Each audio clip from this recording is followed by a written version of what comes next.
Luke chapter 16. Again, stay in your word. Jesus is on such an amazing teaching, correcting, addressing behavior, school of thought, train. I want to encourage you as you're reading the scriptures, ask the Lord, what is he saying to me? And where do I fit in this? And pay attention to the unctions of the Holy Spirit, that he may bring something to the surface that may draw you to look at it a little bit deeper and then evaluate your own heart. And one of these things that causes us to always look deeper is money. Is we're in a time of crisis, and many people are laid off. Many people are worried about how they're going to survive. Um, Jesus talks a little bit about money, and he talks about just the dishonesty of the person in charge of money, the bosses, the management. And so pay attention to verses 16 or chapter 16, the first 12 verses. And that's what I want to kind of just draw out today.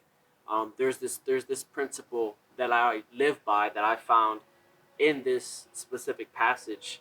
I say it often. If you're faithful in the little, he'll reward you with much. But let's read that in verse 10 specifically.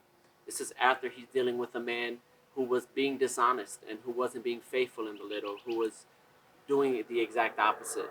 So I want to encourage you with this. It says in verse 10, one who is faithful in a very little is also faithful in much.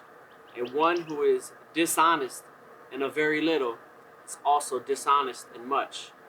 If then you have not been faithful in unrighteous wealth, who will entrust you to the true riches? Ooh. And if you have not been faithful in that which is another's, who will give you that which is your own? No servant can serve two masters. He'll either hate the one and love the other, or he'll be devoted to the one and despise the other. You cannot serve specifically God and money. To me, this blows up the prosperity message.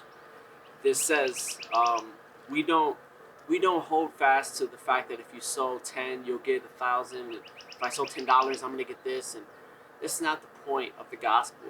The point of the gospel is to be a blessing in the kingdom and to sow and to love the Lord with all your heart, with all your soul, and with all your strength, and whatever He blesses you with, whether that's financially, be faithful to what He has given you, steward it correctly, give, tithe, give to the Lord's what belongs to the Lord's, and have your ear tuned in to what He would have you to do with the rest. See, people think tithing is all you're supposed to give. But the Lord just wants 10%. Well, yeah, but if that's the bare minimum is 10%.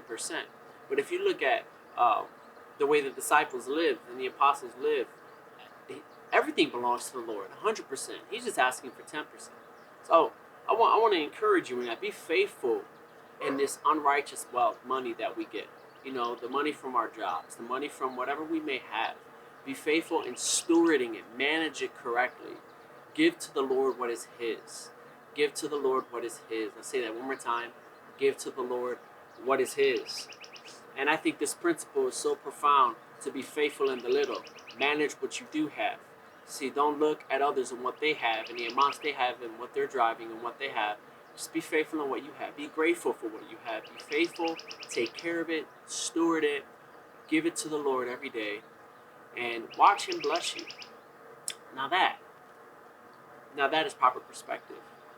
Because you're not serving God to be blessed. You're serving God because you're already blessed. You cannot serve God and money. That's why in ministry, you don't go into ministry expecting to have a huge salary or you don't go into ministry for money. You know, there's a lot of people that young people and old people that have this misunderstanding of if I join ministry, the church is going to take care of me. Okay, yeah, they are, but it does not mean you're going to be having a private jet. I'd rather live simple. My family's perspective, we live simple.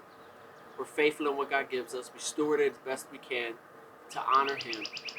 And with every blessing that He gives, and He does bless us, we thank Him. And we rejoice in everything. Because listen, we can't take this stuff with us. When we pass away, we can't take our bank accounts, we can't take anything with us. We could leave a legacy, but I'd rather my legacy be left with character and with a message. And that message is that Jesus is the Lord of my life. So, be faithful in the little, and God will put you over much. Be faithful with your finances. Be faithful with your $30,000 salary, and God will give you maybe more. Don't know. It's not a promise. It's not a prophetic word. What I am saying is just be faithful and serve God and steward whatever He's placed in your hand, and do it well, and do it with a right heart and a cheerful heart, and be a giver in the kingdom of God. Don't hold on, but give. This is the perfect time, the perfect season to continue to give, to up your giving. You know, if you're interested in doing that, visit the Legacy Church website. Give that way. Sow seed into the church. Sow seed into the grounds in which you call home. And watch God do a great work. We believe that God's going to cause, and He's causing a great revival through this entire thing. I'm in my backyard. You can hear the sirens. It's normal, at least in Ohio where I am.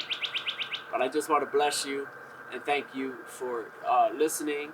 And I pray that the Holy Spirit pricks your heart a little bit and challenges you in this season where we're tempted to hoard and we're tempted to hold on to what we have. I want to challenge you in this season to give. Be a giver. Watch God. Be faithful in what He's given you. Don't change up your game now. Don't change the game now. God bless you, church. I love you so much, and we'll see you tomorrow.